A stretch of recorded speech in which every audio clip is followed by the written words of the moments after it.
Well, Rise and Grind DMV, happy Sunday. We are waking up to wet conditions right now across portions of the area, and overall we're going to be tracking snow heading into the day today. So keep it here. We'll have a full breakdown of that forecast up next. This morning on DC News Now, a historic inauguration in Virginia. A look at Abigail Spanberger's swearing in and actions she took on her first day in office. And a Virginia community in disbelief after a federal raid at a motel. Those details up ahead. And Winter Restaurant Week in the DMV is just hours away. The all-you-can-eat deals at some of the best restaurants in our region. You're watching the station covering all of the DMV. This is DC News Now. Good morning. Thank you for waking up with us here on DC News Now. I'm Tosin Fakile. Your time is 7 o'clock on this Sunday, January 18th. I know, are you nervous about the weekend being over and getting to start the work week? Well, you have a few more hours to soak it in, and you might be soaked while you're soaking it all in. Cute. A live look right now. Thank you very much, Brittany Ward. Over our region here in the DC, you see the Washington Monument looking pretty with what looks like, I don't know if it's cloudy skies or my eyes are playing games on me. Let's ask Brittany Ward. She's here on the desk with me. Are the clouds cloudy, or am I like seeing things? No, you're seeing that correctly. Oh, okay, there are cool. clouds. Okay. There's also rain, so visibility kind of low right now. Gotcha. Okay, and snow? Yes, no? Yes, we are starting to see snow in our region here in DC. We're a little bit too warm to see those snows. Temperatures are above the freezing mark, but you have to go back off to the north and west, out towards northwestern Maryland, parts of Montgomery County, as well as Frederick County. They are holding on to some snow. We're also starting to see some of that wintry mix as well. So heading out the door, do keep that in mind. Overall, closer to the district, plain old rain. That's what we're seeing at this hour. We will slowly start to see the switch over to snow, though, as we head through the second half of the morning. If I zoom it on into Washington, D.C., kind of surrounding areas, you head back off to the north, out towards the Rockville area, between that 270 to 495 interchange. It looks like we are holding on to some moderate rain there. So if you are traveling there, just make sure to take it slow. Could start to see some hydroplaning in that area. Further north of 270, it looks like this is the latest scan from radar out towards North Germantown. We're holding on to that wintry mix. That's exactly what we saw this time yesterday morning in that same area, so be mindful of that. And then as you head out towards northern northern Howard County, we're holding on to some wintry mix as well as some snow. So again, take it slow. The National Weather Service has started to cut back on some of their winter weather advisories. So Tosin, keep it here. We'll talk more about that in just a bit. All right, Brittany, thank you. 7:02 new this morning. One person in the hospital after a shooting allegedly involving an officer in Northeast. It happened on New York Avenue. DC police say no officers were injured. We'll bring you more as we learn those details from police. And Fairfax County police say a gun was aimed at a person at Springfield Town Center yesterday. Several officers responded to the scene after reports of a potential shooting. Officers say no shots were fired and no one was hurt. Investigators say it was a domestic-related incident. Stores at the town center closed during the incident but reopened after 8 p.m.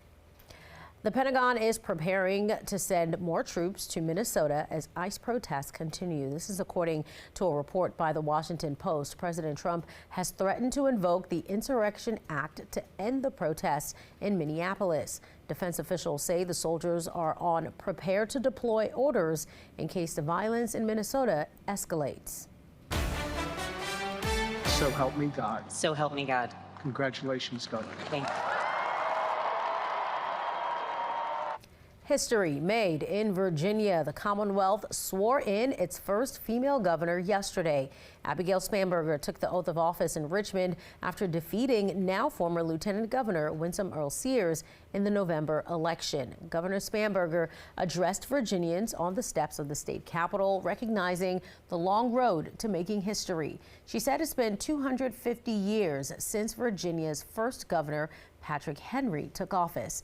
Capitol Bureau reporter Tyler Englander reports on several highlights from Madam Governor Spanberger's first address to the Commonwealth.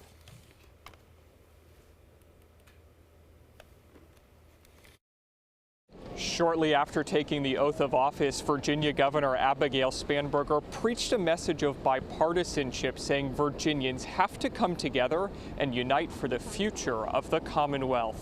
I, Abigail Davis Spanberger, do solemnly swear. It's a new era in Virginia politics. It is the honor of my life to stand before you and take the oath today. Abigail Spanberger making history, being sworn in as Virginia's first female governor. I maintain an abiding sense of gratitude to those who work generation after generation to ensure women could be among those casting ballots.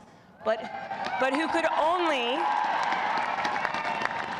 only dream of a day like today. Virginia's 75th governor preaching a message of unity in her inaugural address. My fellow Virginians, as we set an example for the country and the world, and most importantly, for our children, let us choose to stand united.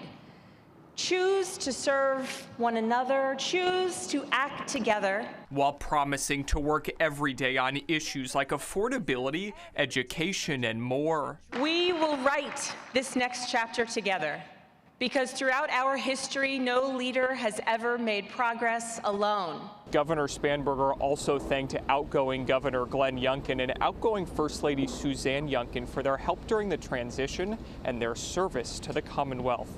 At the state capitol, I'm Tyler Englander. And Spanberger already hit the ground running on her first day in office. Governor Spanberger signed several executive orders.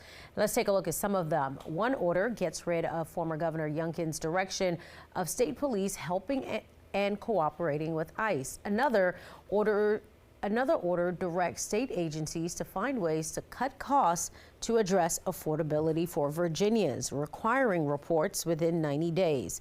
Another executive order creates a health financing task force to strategize maximizing the use of federal funding, reduce duplicative spending, and invest in long-term health care infrastructure. The governor also instructing state agencies to review existing permitting and regulations that slow down housing construction.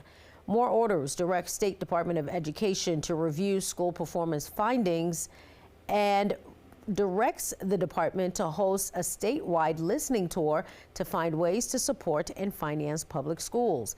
The governor also wants an economic stabilization task force to address and mitigate the damage from federal DOGE funding cuts, research funding cuts, and delays.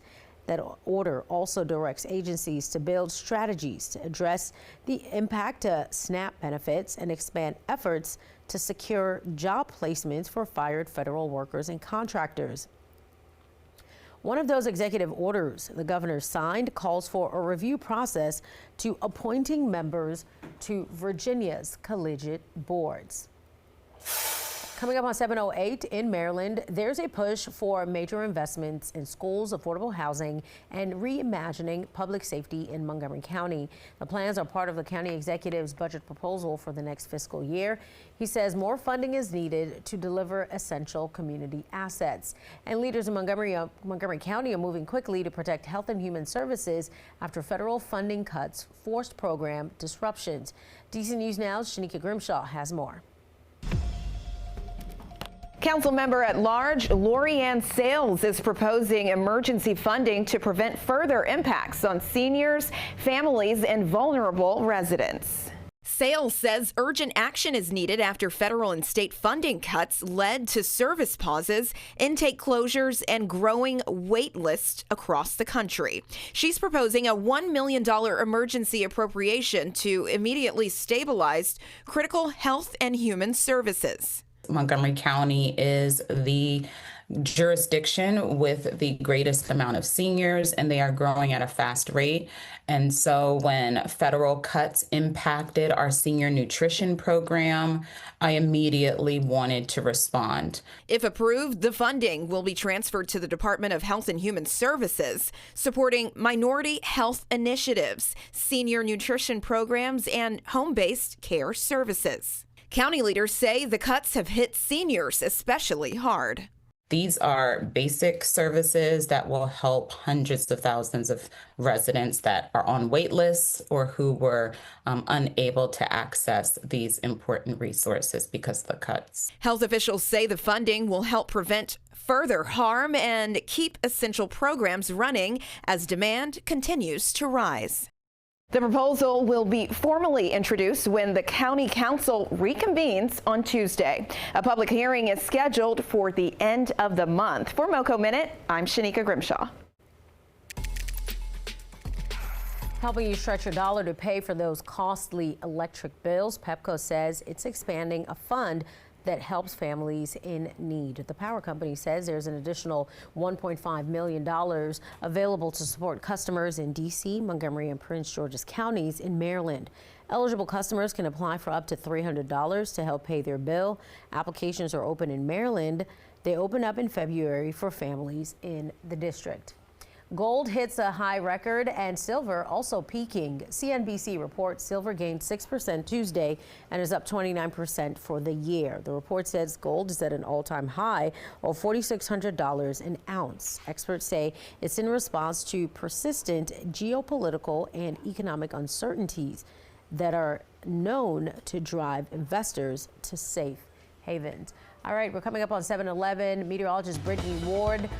Rain, snow, what are we in for today? We are going to be in for rain and snow, possibly seeing a wintry mix across the area. Now, the newest update from the National Weather Service, this is just coming into our weather department, is now the winter weather advisories have been updated. So they expanded the time for far western Garrett County. It was set to expire this morning at 7 a.m. Now it's in effect until about 9 a.m. this morning. We also dropped the winter weather advisories for Washington, D.C., parts of Northern Virginia. However, they are still in effect for Montgomery County, Prince George's County, and then you head out towards northeastern Maryland. They're still in effect until 6 p.m. this evening. We could see anywhere between a coating to about an inch of snow closer to the district. Northeastern Maryland, we're looking anywhere between 2 to 3 inches of snow. So keep it here. We'll have a full breakdown of the forecast, and talk more about the timing coming up in just a bit.